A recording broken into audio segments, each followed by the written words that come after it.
This is when adrenaline soars, pressure is heightened, and expectations are raised. Now, number 3, Rex, and this might be the lowest that Tiger Woods has ever appeared on this list, and yet he is falling at number 3. Tiger Woods, another return with a new reality. Just 9 competitive rounds for Tiger Woods on the PGA Tour in 2022. All of those, of course, came at the major championships. The return at the Masters, I mean, was unbelievable. His first event since the devastating single-car crash 14 months ago, when he said it was 50-50 whether his leg was going to need to be amputated. I think back to that still as that Monday when he played the practice round. That's about as busy and as packed as I've ever seen Augusta National around a single hole. It's amazing, given the physical limitations and the amount of treatment that he had to undergo after each and every round, that he was able to not just make the cut, but finish 47th, sliding down the leaderboard with those weekend 78s when he just wore down physically. When you think back to Tiger Woods 2022, the major championship performances, the more time off, apparently 2 unplanned surgeries that he had this year that he's still a little bit vague about. What initially comes to mind? I'd make an argument that Monday at Augusta, when the fans were allowed on course and Tiger's back, is probably in my top 3, maybe top 5 list of crowds. And let's call them major championship crowds. I mean, I can tell you exactly what they are. It was the PGA a few years ago, and Kansas. Oh. We remember what that Sunday was like. Bellerive. And it was that one on Sunday. Certainly, there's some Ryder Cups that stand out. I'm gonna call the first tee in Paris 2 years ago one of those ones that sort of blow you over, because as intimidating as it was also really, really enjoyable. And then I'm probably putting the Monday at Augusta right there next to it. Maybe the Sunday at Augusta when Tiger won. So I don't want to the last victory for him, but it was amazing to see what he still brings to golf. There's a reason why he won the PIP this year, even playing 9 rounds. And I don't think anybody is going to deny that. I just did a kind of a bigger feature on sort of breaking down exactly what the PIP means. And I thought Max Homa did it best. That I don't understand it, and I don't understand how 2 through 20 play out. But as long as Tiger Woods is number 1, that's all we kind of need to do. It was kind of the way people used to look at the world ranking back in the day. That, look, I don't understand how the math works, but as long as Tiger's on top of that list, we can all agree that, okay, that's a good start. It shows you that even essentially on one leg, and I don't want to belittle this because he's made it perfectly clear that amputation was in the mix and probably still is in the mix by what he kind of says recently. Even on one leg, though, this year, he was able to move the needle like no one else in golf.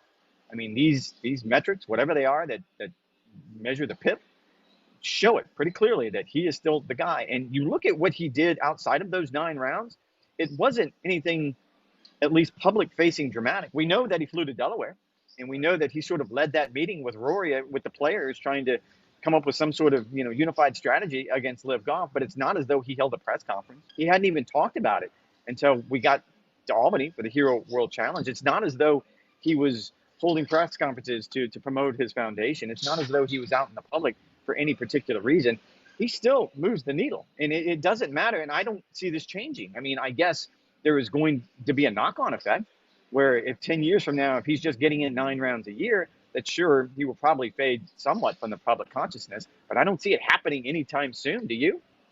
No, and I think Tiger would find it a blessing if he was able to still play 9 competitive rounds over the next 10 years. That's what kind of 2022 told me, is that he isn't just on borrowed time. I mean, like, we're about to run out of sand in the dial here. Like, we're vastly approaching a time when Tiger Woods does not play competitive golf anymore. I was absolutely shocked that we even saw him at Augusta National. You think back, I mean, from the Hero World Challenge back in 2021, he was very indecisive on when he was going to play.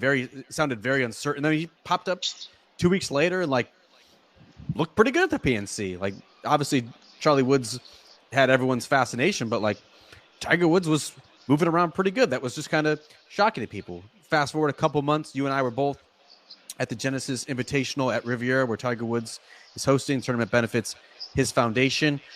We saw him like ascend the steps. And they're very steep steps. If you've never been to Riviera, from the 18th up to Clubhouse, like he bounded up the steps. It's like It was such steps. a moment.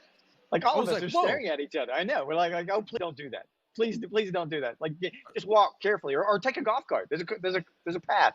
You can take a golf cart to the top. Like, all of those things would have been acceptable. But I was like, wow, like I didn't think Tiger could do that. And then the report came out, I think it was, a week and a half before Masters Week officially began, like, oh, Tiger's been practicing. It ended up not being with Joe LaCava. It was with his manager. And then he goes up and plays, I think it was 36 holes. Time kind of blurs with Justin Thomas and son Charlie playing the practice round at Augusta National. It's like, wow, this thing is actually going to happen. So for Tiger Woods, given all he has gone through physically, and a lot of it, of course, was self-inflicted, making the cut at the Masters, making the cut at the PGA Championship, incredible 69 in the second round, despite hobbling. He clearly had a setback physically earlier in the week, ended up withdrawing after the third round. But I think, Rex, we mentioned the Monday of the Masters. I think just as special, if not more special, was that Friday at St. Andrews and the Open Championship. He never had a chance to make the cut, and that was probably the one that you and I had circled as his presumptive only tournament that he would play in 2022. Drove in the divot on the first hole, hit in the burn, and was well on his way to a 78. And he ended up shooting 78, 75 and missed the cut by a mile. But the moment of the year in golf was Tiger Woods crossing that Swoken Bridge. Likely, 99.99999% likely that is the last time that Tiger Woods is going to play this St. Andrews Open as a competitor. What did that moment signal to you, and how close do you think we are to seeing Tiger Woods, the competitive golfer, be officially finished? I didn't get caught up on that moment, and I know everyone did because it's such an iconic moment. Jack's down and Arnie's down. They all do it. Tom Watson. Certainly, you go back through the history of time, and everyone was watching, and he didn't stop on the bridge. He didn't stop to wave and to take a moment and to let the cameras take pictures and to do the things that people do when they think it's their last time. So whether or not if his body can hold up, let's say he seems to think it's an 8-year window before we go back to St. Andrews for an Open Championship. Let's say it is 8 years. That is a stretch. I mean, we all see him moving around. We all know that, as you pointed out, the clock's ticking towards the end. And to think that he could somehow compete, like just compete. I mean, I'm not expecting him to contend. Just show up to the first tee and hit a shot and start walking down that big wide open fairway. It is a bit of a stretch, but he seems to think so because he didn't stop on that bridge. And so in my mind, I don't know that I can count that as the moment of the year. It was certainly a special moment. It's a moment that I'm always going to remember. But I mean, I was there when Jack crossed the bridge for the last time, and when Arnie crossed the bridge, and Tom crossed the bridge for the last time. You knew that was it. I don't know if this is it for Tiger. But I think we're starting to see, and this was made evident, I thought, on a couple of occasions in 2022.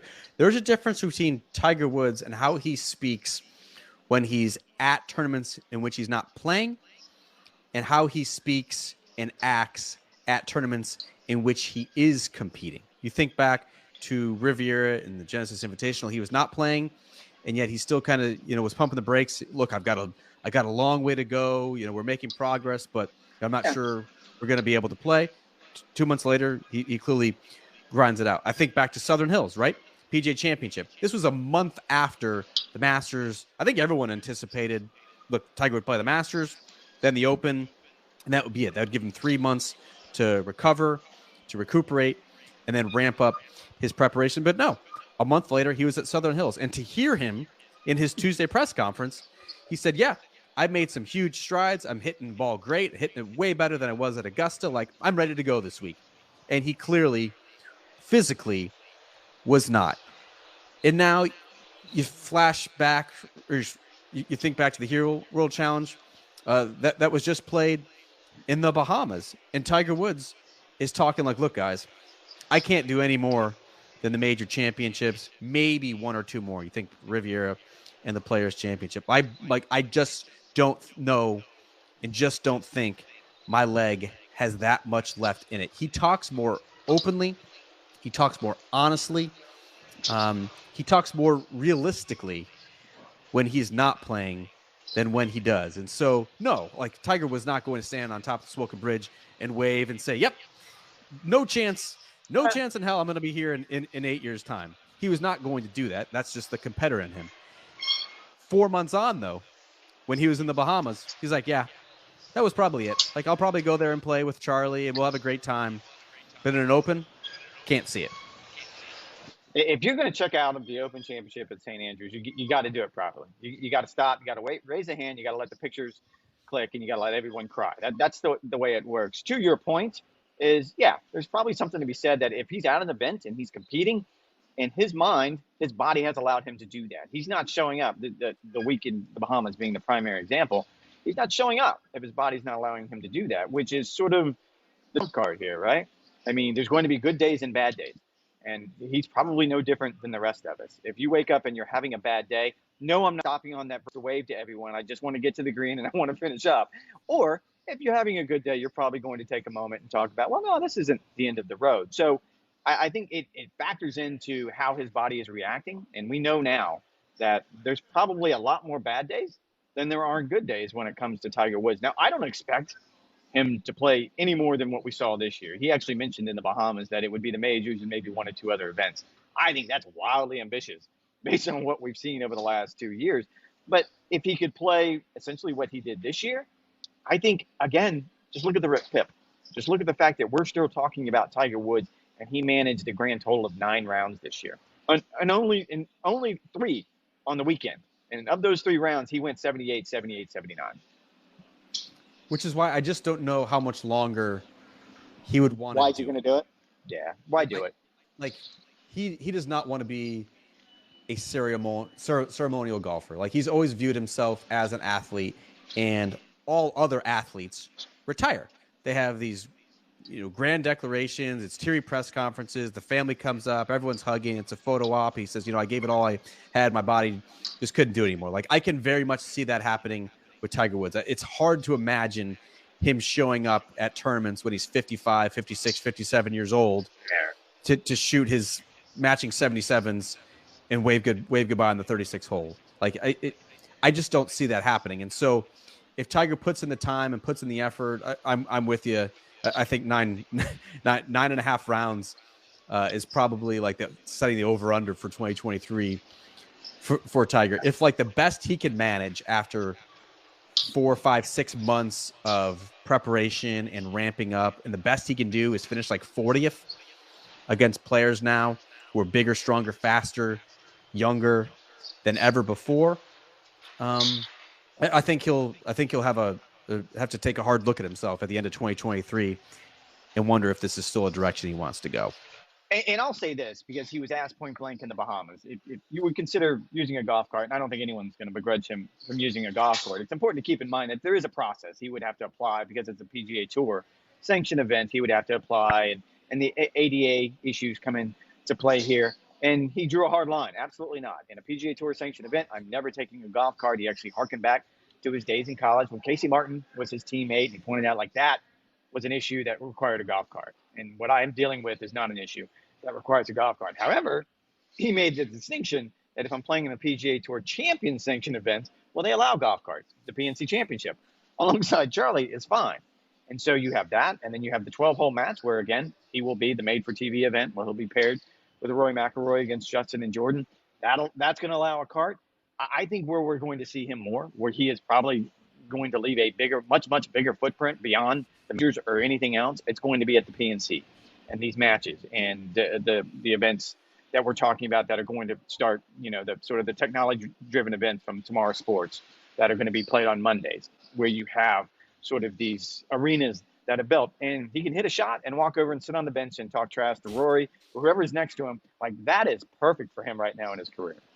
And I'm sure it is a very frustrating disconnect where he can shoot 63, 64, 65 at home at Medalist from the Tiger tips, and like it's nothing to him, but you just physically can't do the 72 holes that's required of tournament competition. I'm sure that is very frustrating, but that's also the realities of his situation. Turns 47 at the end of December, probably has as many surgical procedures as major championships in 15 at this point. Oh, Tiger, I'm going to take the over. Way over Take on the that over?